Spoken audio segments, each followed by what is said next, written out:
അപ്പോൾ ആദ്യം വന്ന് എൻ്റെ ദേഹത്ത് മൂത്രം ഒഴിക്കണമെന്ന് വെച്ചാൽ മൂത്രം ഒഴിക്കുകയാണ്. അങ്ങനെ എന്താ പറയുക, ഈ സാധാരണ പട്ടി അഭിനയിപ്പിക്കാൻ കൊണ്ടുവരുമ്പോൾ തലേന്ന് പട്ടിണിക്കിട്ട് കൊണ്ടുവരും.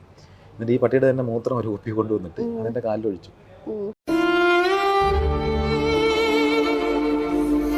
അപ്പോൾ ഞാനത് സിനിമയ്ക്ക് വേണ്ടി ദോശയും ചട്നിയും എന്തോ കഴിച്ചിട്ട് അതാണ് വൊമിറ്റ് ചെയ്യുന്നത്. അത് വൊമിറ്റ് ചെയ്തിട്ട് ഇങ്ങനെ നടക്കുകയാണ്. പട്ടി വന്ന് മൂത്രം ഒഴിച്ചു, നേരെ അടുത്ത് വന്ന് നക്കണില്ല.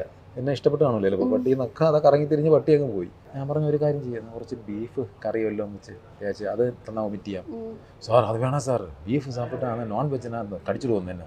പുള്ളി അങ്ങ് നിരുത്സാഹപ്പെടുത്തുക, ഇങ്ങനെ ചെയ്യൂല, മുഖത്ത് നക്കുന്ന ഗ്രാഫിക്സ് ചെയ്യണം. അപ്പോൾ ഞാൻ അയാളടുത്ത് പറഞ്ഞു, അണ്ണാ ഒരു ബിയർ സാപ്പിടാൻ വേണ്ട, ആൽക്കഹോൾ സ്മെല്ല് വന്ന് അപ്പം കടിക്കുമെന്ന്. ഞാൻ പറഞ്ഞു ഇയാളെന്നെ പേടിപ്പിക്കാൻ വന്ന.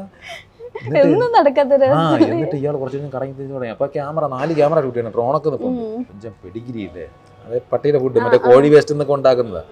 പെഡിഗിരി കുഴച്ച് വായിക്കാത്ത വെച്ചാൽ അത് വൊമിറ്റ് ചെയ്യാൻ പോകുന്നത്. ഇതിങ്ങനെ കൊണ്ട് വെച്ചിട്ട് ഞാൻ ഫസ്റ്റ് ഇങ്ങനെ വൊമിറ്റ് ചെയ്ത് രണ്ടാമത് ഇങ്ങനെ ആക്കിയപ്പോൾ വയറ്റിൽ പോയല്ല ബാക്കി വെച്ചിരുന്നത്. പക്ഷെ നല്ല മധുരം കേട്ടാ. എനിക്ക് തോന്നി എനിക്ക് വേണ്ടി പുള്ളി ബിസ്ക്കറ്റ് വല്ലതും ചേർത്താണ്. എന്നിട്ട് ഞാൻ അങ്ങ് വീണിങ്ങനെ കിടക്കുകയാണ്. പട്ടി വരുന്നു, നേരെ വന്ന് മൂത്രം ഒഴിക്കുന്നു, നേരെ അടുത്ത് വരുന്നു. വിശന്ന് പട്ടിണി കിടന്ന് പട്ടിയെ കൊണ്ടുവരണം അത് കഴിക്കാൻ വേണ്ടി. പട്ടി മൊത്തം നക്കി.